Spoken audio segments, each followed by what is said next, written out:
जय हिंद दोस्तों, कैसे हो आप सब। मैं चंदन स्वागत करता हूं अपने यूट्यूब चैनल पे। तो बताइए, पढ़ाई लिखाई कैसी चल रही है? सब ठीक ठाक है? मैं आशा करता हूं अब बेहतरीन तरीके से आपकी तैयारी चल रही होगी। एग्जाम में ज़्यादा टाइम बचा नहीं है, तो जो भी आप पढ़े हो उसे बार बार रिवाइज करिए। तो आज हम करेंगे प्रैक्टिस सेट, और इस प्रैक्टिस सेट के माध्यम से हम सीखेंगे कि हम एग्जाम में क्या अप्रोच रखना चाहिए।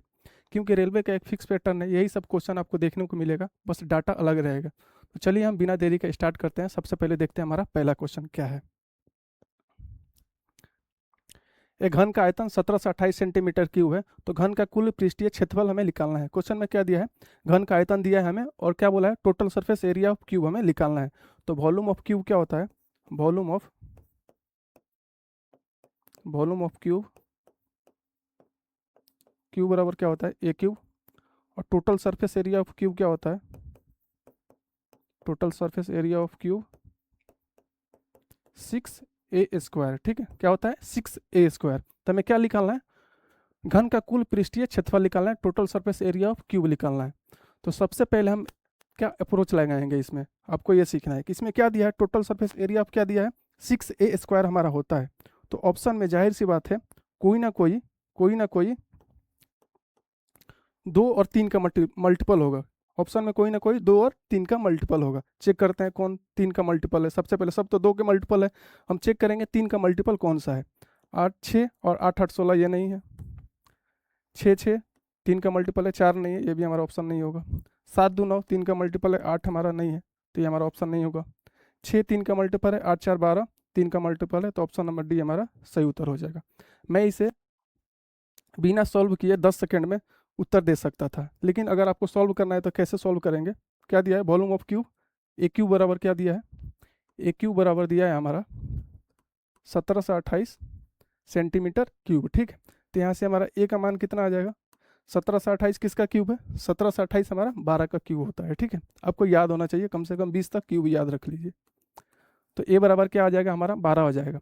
अब क्या बोला है कि घन का कुल पृष्ठीय क्षेत्रफल क्या होता है? 6a² होता है, 6a²। तो हमारा क्या दिया है? 6। 6 इंटू 12 का स्क्वायर कितना होगा? 144।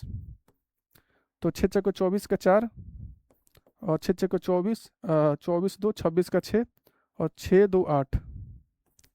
तो हमारा कितना उत्तर हो जाएगा? उत्तर ऑप्शन नंबर डी हमारा हो जाएगा, 864 सेंटीमीटर स्क्वायर हमारा सही उत्तर हो जाएगा। ठीक है, यहाँ तक समझ आ गया आपको? चलिए अब नेक्स्ट क्वेश्चन पर चलते हैं। नेक्स्ट क्वेश्चन हमारा क्या दिया है? नेक्स्ट क्वेश्चन हमारा दिया है कि यदि 32 और 24 का त्रिकोणानुपाती x है, तो x का मान हमें निकालना है। क्या दिया है? 32 और 24 का त्रिकोणानुपाती हमारा x दिया है, तो x का हमें वैल्यू निकालना है। तो त्रिकोणानुपाती निकालने का फॉर्मूला क्या होता है? फॉर्मूला होता है हमारा b² बटे में a। क्या होता है? b² बटे में a। ये हमारा a हो गया, ये हमारा b हो गया। तो क्या करेंगे? b² मतलब 24 इंटू 24 बटे में 32। इसे काटेंगे तो हमारा सही उत्तर आ जाएगा। 4 से काट लेते हैं, 4 छक्के 24 और 8 चौके 32। 8 से काट लेके 8 तिरिका 24, तो 6 तिरी 18। एक्स का वैल्यू हमारा क्या आ जाएगा? 18 आ जाएगा। ऑप्शन नंबर बी हमारा सही उत्तर हो जाएगा। ठीक है, समझ आ गया आपको? चलिए आप नेक्स्ट क्वेश्चन पर चलते हैं। दो संख्याओं का महत्तम समापवर्तक 12 है तथा लघुत्तम समापवर्तक 840 है। यदि उनमें से एक संख्या 84 है, तो दूसरी संख्या में निकालना है। आपको ये क्वेश्चन हर शिफ्ट में देखने को मिलेगा, रेलवे द्वारा हर शिफ्ट में ये क्वेश्चन पूछा गया है। तो इसका क्या बोला है कि दो संख्याओं का महत्तम समापवर्तक कितना दिया है? 12 दिया है, मतलब HCF हमारा 12 दिया है, और LCM 840 दिया है। पहली संख्या कितना दी है? 84। तो हमें दूसरी संख्या निकालना है। तो एक फॉर्मूला क्या होता है? HCF into LCM equal to first number into second number. बस आपको इतना ही याद रखना है, LCM HCF into LCM first number into second number. ठीक है, अब इसे क्या करेंगे, कैसे सॉल्व करेंगे? क्या दिया है? HCF हमारा कितना दिया है? 12 इंटू LCM कितना दिया है? 840। पहली संख्या हमारा कितना क्या दिया है? पहली संख्या हमारा 84 दिया है, हमें दूसरी संख्या निकालना है। ठीक है, 84 से कितने बार में कटेगा? 10 बार में कटेगा। तो हमारा दूसरी संख्या क्या हो जाएगी? दूसरी संख्या हमारा हो जाएगा 12 इंटू 10 इक्वल टू क्या हो जाएगा? 120। 120 कहाँ है? ऑप्शन नंबर सी आपका सही उत्तर हो जाएगा। ठीक है, यहाँ तक समझ आ गया आपको? चलिए अब नेक्स्ट क्वेश्चन पर चलते हैं। दो उम्मीदवारों के बीच हुए चुनाव में कुल मतदाताओं में से 80% मतदाताओं ने अपने मत डाला। कुल डाले गए मतों में से 10% अवैध घोषित कर दिया गया। ठीक है, उम्मीदवार ए को वैध मतों का 70% मिला, उम्मीदवार बी को शेष मत प्राप्त हुए। मतदाताओं की कुल संख्या 50,000 थी, तो हमें ए का कितना मत मिला है हमें बताना है। ठीक है, ये हमारा इलेक्शन का क्वेश्चन है। इसे हम कैसे सॉल्व करेंगे, पहले दिया क्या है ये आप देख लीजिए। आपको दिया क्या है, क्वेश्चन में क्या क्या दिया है ये आप नोट कर लीजिए। क्या दिया है कि कुल मतदाताओं में से 80% मतदाताओं ने अपने मत डाला। ठीक है, 80% डाला, और कुल डाले गए मतों में से क्या है 10% अवैध है। और क्या दिया है, ए को वैध मतों का कितना मिला है 70% मिला है। और कुल कितना दिया है वोट, वोट हमारा 50,000 दिया है, तो हमें क्या निकालना है, ए का मत निकालना है कि ए को कितना मत मिला है। तो इसे हम कैसे सॉल्व करेंगे, इसे हम टोटल वोट हमारा कितना दिया है 50,000 दिया है, तो हमारा हो गया 50,000। ठीक है, अब क्या बोला है कि कुल मतों का 80% मत डाले गए, मतलब 80% डाले गए, इसका मतलब क्या हुआ 80/100। ठीक है, आगे क्या बोला है कि 10% अवैध घोषित कर दिया गया। तो 10% का फ्रैक्शन वैल्यू क्या होता है, 10% का फ्रैक्शन वैल्यू क्या होता है 1/10 होता है। अगर 10 वोट में एक वोट अवैध हो गया, मतलब अवैध हो गया, तो क्या वैध वोट कितना हो 9/10 हो जाएगा। मतलब 10 वोट में एक वोट नुकसान हो गया, तो 9/10 वोट हमारा क्या हो जाएगा वैध हो जाएगा। तो यहाँ से कितना आ जाएगा 9/10। तो इसे क्या करेंगे 9/10 से मल्टीप्लाई कर लेंगे।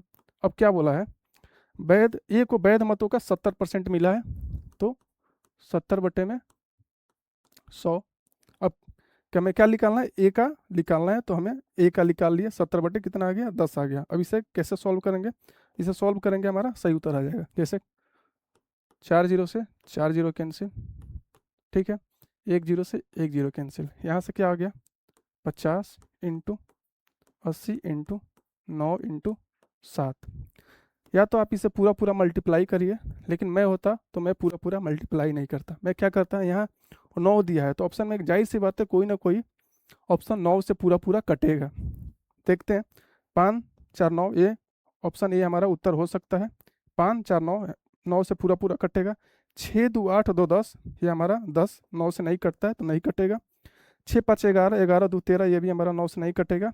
5 5 10 दोबारा, ये भी हमारा 9 से नहीं कटेगा। तो ऑप्शन नंबर ए हमारा सही उत्तर हो जाएगा। बिना कैलकुलेट किए हम इसका उत्तर दे सकते थे। तो हमारा अगर इसे आप मल्टीप्लाई भी करिएगा तो आपका उत्तर आ जाएगा, आपका उत्तर क्या आ जाएगा, आपका उत्तर आएगा 25200। आपका सही उत्तर हो जाएगा, ऑप्शन नंबर ए आपका सही उत्तर हो जाएगा। ठीक है, यहाँ तक समझ आ गया। अगर क्लास में कुछ भी समझ नहीं आता है तो आप बेझिझक हमसे पूछ सकते हैं। ठीक है, चलिए हम नेक्स्ट क्वेश्चन पर चलते हैं। ए और बी एक कार्य को क्रमशः 21 दिन में करते हैं। ठीक है, यदि ए अकेले उसी कार्य का 24 दिन में करता है तो बी अकेले उसी कार्य का 3/4 भाग कितने दिन में करेगा, हमसे ये पूछा है। क्या दिया, ए एक काम को कितने दिन में कर रहा है 21 दिन में कर रहा है, और बी उसी कार्य को, नहीं, ए प्लस बी एक कार्य को कितने दिन में कर रहे हैं 21 दिन में कर रहे हैं, और ए अकेले उसी कार्य को कितने दिन में कर दे रहा है 24 दिन में कर रहा है। तो बी अकेले उसी कार्य का 3/4 पूछा है हमसे, 3/4 कार्य करने में कितना दिन लगेगा हमसे ये पूछा है।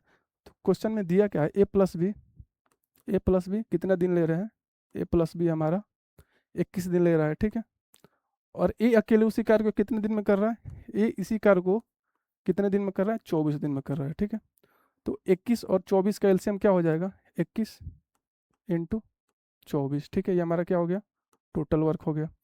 21 कटेगा तो यहाँ से क्या आ जाएगा 24, यहाँ से क्या आ जाएगा 21, ये हमारा क्या हो गया इफिशियंसी हो गया। ठीक है, यहाँ तक समझ आ गया आपको। ये भी क्वेश्चन आपको हर शिफ्ट में देखने को मिलेगा। हम ऐसे क्वेश्चन रखे हैं जो बार बार एग्जाम में रिपीट होते हैं। ठीक है, तो यहाँ से ए का एफिशिएंसी कितना है 21, तो यहाँ से बी का एफिशिएंसी कितना आ जाएगा, बी का टोटल एफिशिएंसी कितना, ए प्लस बी का एफिशिएंसी कितना है 24 है, तो हमारा ए 21 हो गया, तो बी कितना हो जाएगा, बी हमारा 3 हो जाएगा। ठीक है, बी का एफिशिएंसी कितना आ गया 3। अब क्या बोला है कि बी अकेले उसी कार्य का 3/4 3/4, टोटल वर्क हमारा कितना है 21 इंटू 24, बी का एफिशिएंसी कितना है 3, इसी का हमारा क्या निकालना है 3/4 भाग निकालना है। ठीक है, तो इसे हम 3 से 3 कैंसिल हो गया, और 4 से इसे काट लेंगे, 4 छक्के 24, तो हमारा उत्तर कितना आ जाएगा 6, और 6 दूना 12, 126 कहाँ है 126, ऑप्शन नंबर बी हमारा सही उत्तर हो जाएगा। ठीक है, समझ आ गया आपको। चलिए अब नेक्स्ट क्वेश्चन पर चलते हैं। यदि x square plus 1/x² is equal to 123 तो x माइनस 1/x का संभावित मान निकालना है। बहुत ही इजी क्वेश्चन है, ठीक है। जितना आपको देखने में वास्ट लग रहा है ना, उतना वास्ट है नहीं, ठीक है। इसे आप कैसे सॉल्व करेंगे, जब भी आप देखिएगा ना x² plus 1/x² is equal to कुछ भी दिया हो और आपको ये दिया हो x माइनस 1/x निकालना हो, तो आपको कुछ नहीं करना है। इसमें से आप 2 घटाइए, 123 में से, यहाँ से 123 में से कुछ नहीं करना है, 2 घटाना है, तो क्या आ जाएगा 121 आ जाएगा। 121 किसका स्क्वायर है, 11 का, तो ये ऑप्शन नंबर ये हमारा सही उत्तर हो जाएगा। x माइनस 1 का संभावित मान क्या हो जाएगा, 11 है। किसका स्क्वायर है, 11 का, तो ऑप्शन ए हमारा सही उत्तर हो जाएगा, ठीक है। आपको कुछ नहीं करना है, बस इसमें से 2 घटाना है और देखना है किसका स्क्वायर है। जिसका स्क्वायर है उसको टिक मारिए, आगे निकल जाइए। चलिए नेक्स्ट क्वेश्चन पर चलते हैं। 77 की राशि पर वार्षिक रूप से संयोजित 10% वार्षिक चक्रवृद्धि ब्याज के दर से 2 वर्षों का प्राप्त मिश्रधन हमें निकालना है। ये क्वेश्चन आपको हर शिफ्ट में देखने को मिलेगा, बस डाटा थोड़ा बहुत अलग रखता है। कभी कुछ दे देगा, कभी कुछ दे देगा, कभी 10% देगा, कभी 20% देगा, लेकिन हर शिफ्ट में ये क्वेश्चन आपको देखने को मिलेगा, ठीक है। तो इसे कैसे सॉल्व करेंगे, मैं होता तो सबसे पहले क्या करता है, जैसे देखें 10% दिया है, 10% का मतलब क्या हो रहा है, 10 से 11 हो रहा है, तो हम 11 का मल्टीपल चेक करते हैं। 9 और 9 4 13, नहीं नहीं, 9 9 18, 8 8 16, ये हमारा 11 से नहीं कटेगा, ठीक है। ये हमारा 11 से नहीं कटेगा। 9 1 10, 7 3 10, ये हमारा 11 से कटेगा, तो ऑप्शन नंबर ये हमारा उत्तर हो सकता है। 1 1 2 और 9 हमारा 11 से नहीं कटेगा। 8 3 11 और 9 6 15, ये भी हमारा 11 से नहीं कटेगा, तो ऑप्शन बी हम सही उत्तर टिक लगा सकते हैं, ठीक है। बिना सॉल्व किए हम ऑप्शन नंबर बी हमारा सही उत्तर हो जाएगा, ठीक है। अगर इसे आपको सॉल्व करना होगा तो कैसे आप सॉल्व करिएगा, ये हमारा प्रिंसिपल हो गया, ये हमारा अमाउंट हो गया, ठीक है। क्या बोला है कि 10% का फ्रैक्शन वैल्यू क्या होगा, 10% का फ्रैक्शन वैल्यू होता है 1/10, ठीक है। तो पहले साल में क्या होगा, 10 से 11, दूसरे साल में भी क्या होगा, 10 से 11, तो यार 100, 10 इंटू 10 कितना हो जाएगा, 100, 11 इंटू 11 121, ठीक है। 100 यूनिट का मान कितना दिया है, 7700, कितने गुना है, 77 गुना, तो इसका 77 गुना क्या हो जाएगा, यूनिट डिजिट हमारा 7 आएगा, 7 उसका है, 931717 आपका सही उत्तर हो जाएगा, 9317, ऑप्शन नंबर बी आपका सही उत्तर है। अमाउंट हमारा कितना आ जाएगा, 9317। समझ आ गया आपको यहाँ तक। चलिए अब नेक्स्ट क्वेश्चन पर चलते हैं। एक समचतुर्भुज का विकर्ण 10 सेंटीमीटर और 24 सेंटीमीटर है, तो समचतुर्भुज का परिमाप हमें निकालना है। समचतुर्भुज का क्या निकालना है, परिमाप हमें निकालना है। अगर डायगोनल दिए होते हैं ना, डायगोनल दिया होता है, तो समचतुर्भुज का परिमाप निकालने के लिए कौन सा फॉर्मूला यूज करते हैं, 4a² इक्वल टू d1 के स्क्वायर प्लस d2 का स्क्वायर, ठीक है। कौन सा फॉर्मूला यूज करते हैं, 4a² इक्वल टू d1 का स्क्वायर प्लस d2 का स्क्वायर। इसे फॉर्मूला पे हम वैल्यू पुट करेंगे, हमारा उत्तर आ जाएगा। कैसे कैसे उत्तर आएगा, 4a² इक्वल टू क्या होगा, d1, डायगोनल पहला विकर्ण क्या दिया है, 10 दिया है, और दूसरा क्या दिया है, 24 दिया है। 10 का स्क्वायर करेंगे कितना हो जाएगा, 100, और प्लस 24 का स्क्वायर कितना होता है, 576। तो यहाँ से हमारा क्या आ जाएगा, 4a² बराबर 676। अब 4 से काटेंगे, 4 से काट लेते हैं, 4 एकम 4, बचेगा 2, तो 4 छक्के 24, और कितना बचेगा, 4 छक्के 24 बचा 36, तो 9 चौके 36। तो हमारा a² बराबर क्या आ गया, a² बराबर 169, तो a बराबर हमारा क्या हो जाएगा, 13, 13 का स्क्वायर कितना होता है, 169, तो ऑप्शन नंबर बी हमारा सही उत्तर हो जाएगा, ठीक है। यहाँ तक समझ आ गया।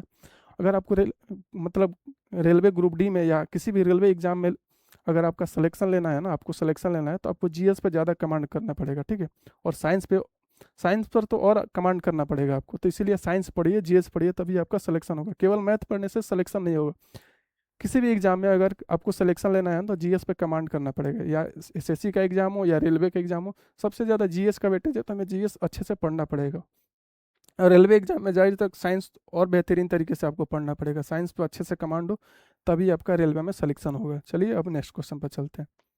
एक धनराशि ए बी सी और डी के बीच 10 7 9 और 5 के अनुपात में वितरित की जाती है। यदि सी को बी से कितना मिल रहा है, सी को बी से 334 रुपया अधिक मिलता है, तो ए का राशि हमें निकालना है, ए का कितना राशि हमें निकालना है। तो हम इसे कैसे सॉल्व करेंगे, मैं बताऊं, 10 सेकंड में, 10 सेकंड क्या 5 सेकंड में आप इसका उत्तर दे सकते हैं। क्या बोला है कि ए की राशि, ए का राशि कितना है, 10 यूनिट है। ऑप्शन में कौन सा, ऑप्शन ए हमारा 10 का मल्टीपल नहीं है, बी भी हमारा 10 का मल्टीपल नहीं, डी हमारा 10 का मल्टीपल नहीं है, तो ऑप्शन नंबर सी हमारा 10 का मल्टीपल है। तो मैं इसे टिक करके आगे निकल जाता, मैं इसे सॉल्व करता नहीं, जैसे देखता कि ए का राशि पूछा है, ए हमारा 10 यूनिट है, तो कुछ भी आए यहाँ, कुछ भी आए, लेकिन लास्ट में तो हम 10 से मल्टीप्लाई करेंगे ही।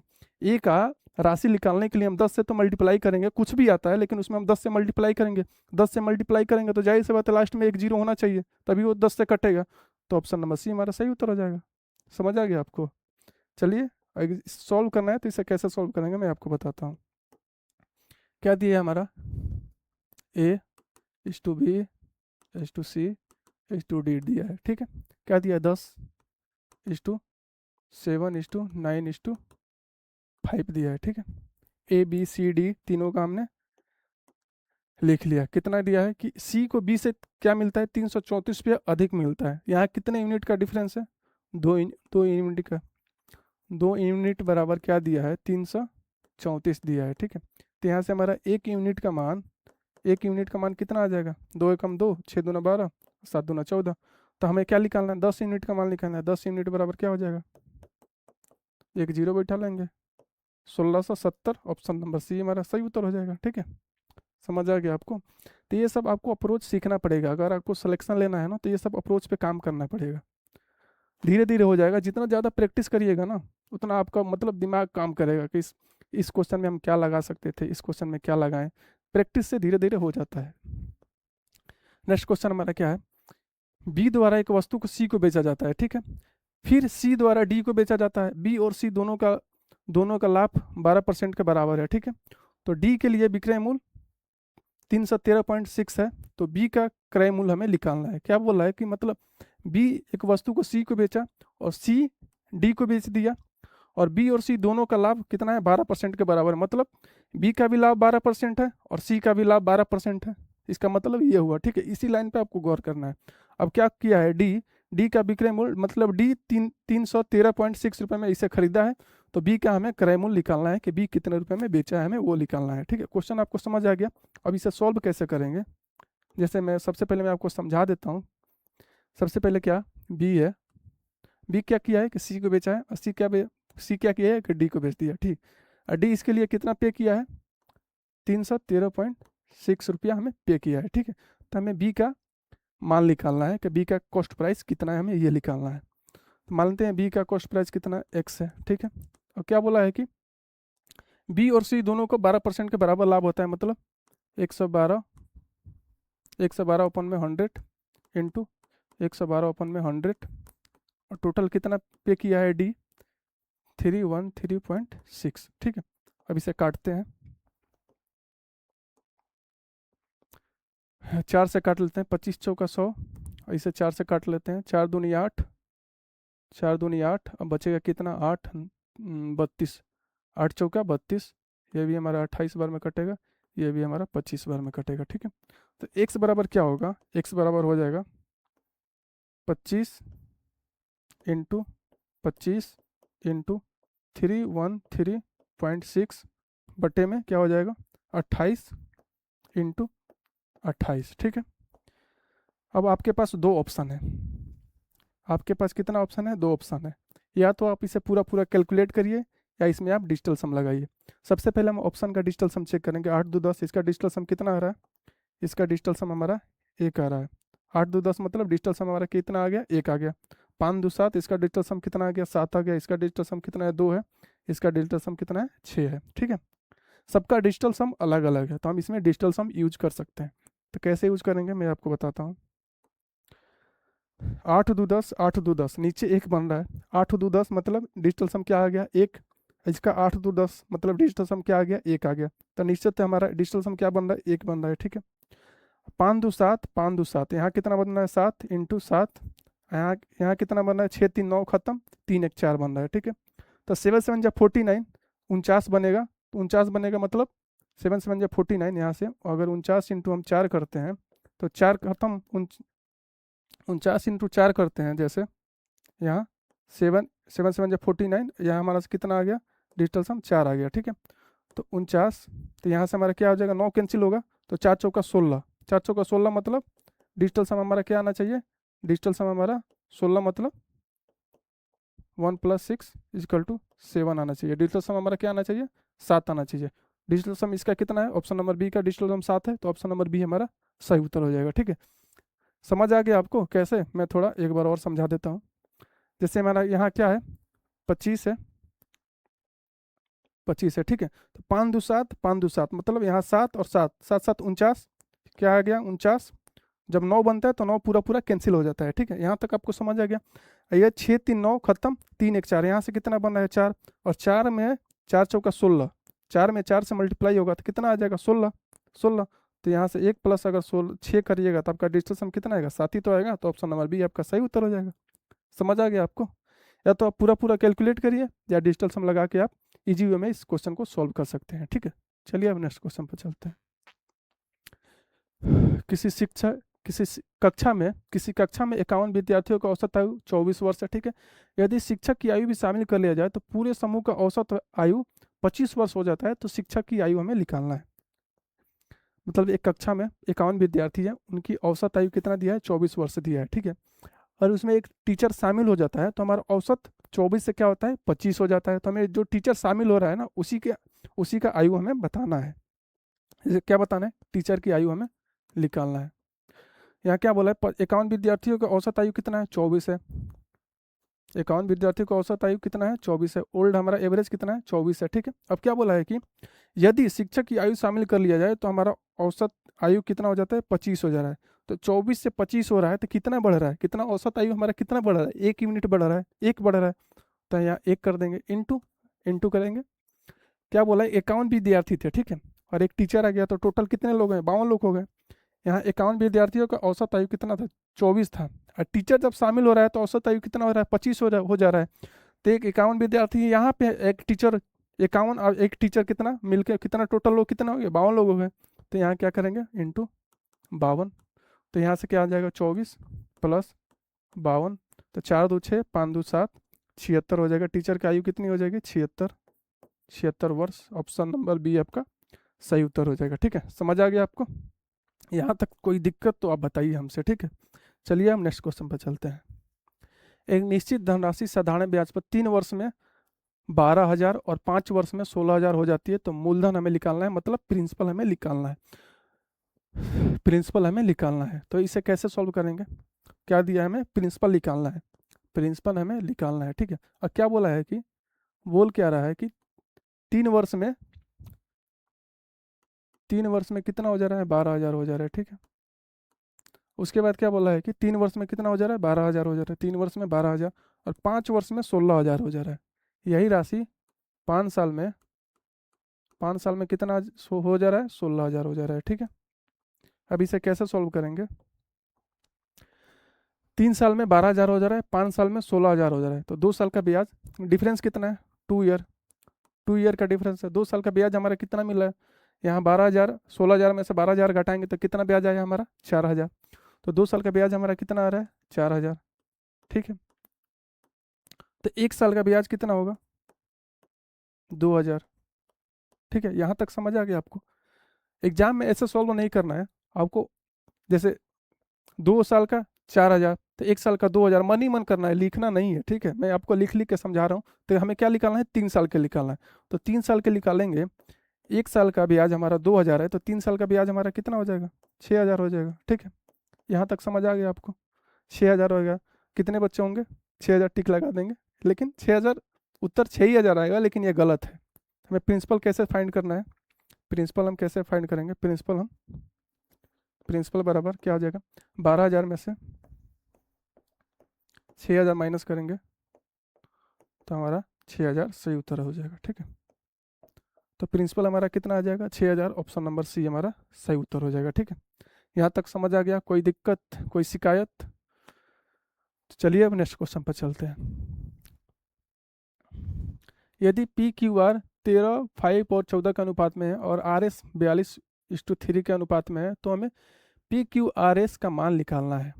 क्या दिया है, पी क्यू आर एस का अनुपात कितना है, 3:5:14, और आर और एस का अनुपात कितना दिया है, 42:3 दिया है। तो पी क्यू आर एस का अनुपात हमें निकालना है, पी क्यू आर एस का अनुपात निकालना है। एक तो आप इसे ऑप्शन से कर सकते हैं, लेकिन ऑप्शन से थोड़ा दिक्कत होगा। मैं बेसिक से बता देता हूँ कैसे सॉल्व करेंगे। ये हमारा क्या हो गया, पी, ये हमारा क्यू, ये हमारा आर, ये हमारा एस। ठीक है, पी पी क्यू आर कितना दिया है, 13:15:14, और आर एस कितना दिया है, आर हमारा कितना दिया है, 42:3 दिया है। ठीक है, अब इसे सॉल्व कैसे करेंगे। यहाँ आर का वैल्यू कितना है, 14, यहाँ आर का वैल्यू कितना है, 42। तो आर का वैल्यू भाई बराबर होगा ना, अलग अलग कैसे हो जाएगा, अलग अलग तो होना नहीं चाहिए। तो इसे कैसे बराबर करेंगे, 14 को इसे 3 से मल्टीप्लाई करेंगे तो 14×3 = 42 हो जाएगा। अगर ऊपर 3 से मल्टीप्लाई करें तो सब में हम 3 से मल्टीप्लाई कर देंगे। ठीक है, तो यहाँ से हमारा क्या हो जाएगा, पी का मान 13×3 = 39, 5×3 = 15, और 14×3 = 42, और यहाँ से हमारा क्या हो जाएगा, 3। तो 39:15:42:3 कहाँ है, 39:15:42:3, 39:15:42:3, ऑप्शन नंबर ए आपका सही उत्तर हो जाएगा। ठीक है भाई, यहाँ तक समझ आ गया आपको। चलिए अब नेक्स्ट क्वेश्चन पर चलते हैं। कोस थीटा बराबर 5/13 है, तो इतना का मान हमें निकालना है, 1 - साइन थीटा बटे में 1 + साइन थीटा का मान हमें निकालना है। तो कोस थीटा बराबर क्या होता है, ये हमारा कितना, कोस थीटा बराबर होता है b/b हो गया, ये हमारा h हो गया। ठीक है, कोस थीटा बराबर क्या होता है, b/h होता है। यहाँ तक समझ आ गया आपको। एक ट्रिपलेट होता है, ट्रिपलेट हमारा क्या होता है, 5, 12 और 13। ठीक है, b का वैल्यू 5 हो गया, h का वैल्यू 13 हो गया, तो p का वैल्यू यहाँ से क्या आ गया, p का वैल्यू हमारा 12 आ गया। ठीक है, यहाँ तक समझ आ गया आपको। अब इसे आगे कैसे सॉल्व करेंगे, आगे हम सॉल्व करते हैं। क्या दिया है, हमें दिया है कि 1 - साइन थीटा बटे में 1 + साइन थीटा। ठीक है, तो यहाँ से हमारा साइन थीटा का वैल्यू कितना आ जाएगा, साइन थीटा बराबर क्या होता है, p/h।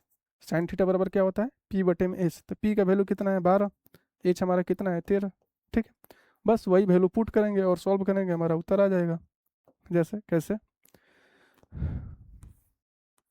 1 - p/h मतलब 12/13 बटे में 1 + 12/13। अब इसे आगे कैसे, 13 में से 13 इंटू 1 × 13 13, 13 में से 12 गया हमारा, यहाँ से क्या आ गया, 1/13। ठीक है, अंडर रूट क्या आ गया, 1/13 बटे में 13 × 13, 13 + 12 कितना होगा, 13 और 12 कितना हो गया, 25। तो यहाँ से क्या आ गया, 25/13। ठीक है, यहाँ से 25/13 आ गया। अब इसे क्या करेंगे हम, 13 से 13 कैंसिल, तो क्या बचा यहाँ, रूट अंदर क्या बचा, 1:25। इसे बाहर अगर रूट से हम बाहर निकालेंगे तो हमारा क्या उत्तर आ जाएगा, 1/5 हमारा सही उत्तर हो जाएगा। 1/5 कहाँ है, 1/5, ऑप्शन नंबर बी आपका सही उत्तर हो जाएगा। ठीक है, समझ आ गया आपको। चलिए अब नेक्स्ट क्वेश्चन पर चलते हैं। तो ये हमारा सिंप्लीफिकेशन का क्वेश्चन है, इजी है, आप इसे इजी वे में सॉल्व कर सकते हैं। आप कैसे सॉल्व करेंगे मैं आपको बताता हूँ। 8 में से 5 गया 3, 3 का स्क्वायर कितना होता है, 9। तो यहाँ से हमारा क्या हो जाएगा, 9, और 9 3 को 9 भाग करेगा, तो यहाँ से क्या बचेगा, 3। अब 36 प्लस 6 × 3 इंटू 6 × 3 इंटू 9, तो 36 प्लस 18 इंटू 9, तो 36 प्लस 18 × 9 कितना हो जाएगा, 162। तो 6×2 = 8 और 6×3 = 9, 1। तो हमारा क्या आ जाएगा, 198। 198 का है, ऑप्शन नंबर बी आपका सही उत्तर हो जाएगा। ठीक है, तो इस टाइप के क्वेश्चन में हमें टाइम बचाना होता है, जितना जल्दी सॉल्व करिएगा उतना आपका टाइम बचेगा। तो चलिए हम नेक्स्ट क्वेश्चन पर चलते हैं। नेक्स्ट क्वेश्चन हमारा क्या है, एक एक पाइप किसी टंकी को 5 घंटे में भर सकता है और दूसरा पाइप उसी टंकी को 10 घंटे में खाली कर सकता है। यदि दोनों पाइपों को एक साथ खोल दिया जाए तो टंकी भरने में कितना समय लगेगा, हमसे ये पूछा है। जैसे एक टंकी है, वो 5 घंटे में भर सकता है और दूसरी टंकी 10 घंटे में खाली कर देता है। ठीक है, तो दोनों दोनों पाइपों को एक साथ खोल दिया जाता है तो टंकी भरने में कितना समय लगेगा, हमसे ये पूछा है। क्या दिया है कि किसी टंकी को 5 घंटे भरने में लगता है। ठीक है, और दूसरा पाइप को कितना 10 घंटे भरने में लगता है। यदि दोनों पाइपों को एक साथ खोल दिया जाए तो टंकी भरने में कितना समय लगेगा, हमसे ये पूछा है। जैसे मान लेते हैं पहला पाइप ए कितना टाइम ले रहा है, 5 घंटे ले रहा है। दूसरा पाइप हम बी लेते हैं, बी हमारा कितना घंटे ले रहा है, 10 घंटे में ये खाली कर रहा है। खाली करने वाले को हम माइनस नेगेटिव साइन दे देते हैं, ठीक है। तो टोटल वर्क हमारा इतना, यहाँ से कितना आ गया, 10 यूनिट, ठीक है। तो 5 दूना 10 और 10 से कम 10, तो ये हमारा क्या से इफिशियंसी आ गया, यहाँ से क्या आ गया, इफिशियंसी आ गया। तो ए का इफिशियंसी कितना, 2 यूनिट है, अब बी का 1 यूनिट है। मतलब जैसे 2 यूनिट ए भर रहा है तो बी 1 यूनिट खाली कर दे रहा है। तो भर कितना रहा है, 1 यूनिट। तो टोटल वर्क हमारा कितना है, 10। अब भर कितना रहा है, 1 यूनिट। तो हमारा कितना टाइम लगेगा, 10 घंटे लगेगा। 10 घंटे कहाँ है, 10 घंटे, 10 घंटे, ऑप्शन नंबर बी आपका सही उत्तर हो जाएगा, ठीक है। समझ आ गया यहाँ तक आपको। चलिए नेक्स्ट क्वेश्चन पर चलते हैं। तो सारे क्वेश्चन हमने बेहतरीन तरीके से सॉल्व किया। अगर वीडियो पसंद आती है तो हमारे चैनल को सब्सक्राइब करें, वीडियो लाइक करें और ज़्यादा से ज़्यादा शेयर करें। ये प्रैक्टिस कराने का मतलब क्या था कि मतलब आपको ये सिखाना है कि एग्जाम में क्या अप्रोच रखना चाहिए, किस क्वेश्चन में क्या अप्रोच रखना है, क्या नहीं रखना है। अगर आपको सिलेक्शन लेना है ना, तो मतलब 5 सेकेंड 10 सेकेंड टाइम बचाना पड़ता है। टाइम बचाइएगा तो आप किसी और सब्जेक्ट में टाइम यूटिलाइज करिएगा। तो हमें यही सीखना है कि किस क्वेश्चन में क्या अप्रोच लगाना है, क्या नहीं लगाना है। और बाकी भी सब्जेक्ट पे आप ध्यान दीजिए, जैसे जीएस पे रीजनिंग प्रैक्टिस करते रहिए। रीजनिंग का डेली अगर एक मॉक लगाते हैं तो वहाँ से आपका रीजनिंग रिवाइज हो जाएगा। जीएस पढ़ते रहिए, मैथ के लिए मैं प्रैक्टिस करा ही रहा हूँ, खुद से भी प्रैक्टिस करिए। जिस भी टीचर से आप पढ़े उसका नोट्स रिवाइज करिए, ठीक है। फॉर्मूले ज़्यादा ज़्यादा रिवाइज करिए, क्योंकि ज़्यादा टाइम बचा नहीं है एग्जाम में, तो आप ज़्यादा से ज़्यादा रिवीजन पर फोकस करिए, ठीक है। तो चलिए अब नेक्स्ट सेशन में मिलेंगे। आज के लिए इतना ही। जय हिंद, जय भारत।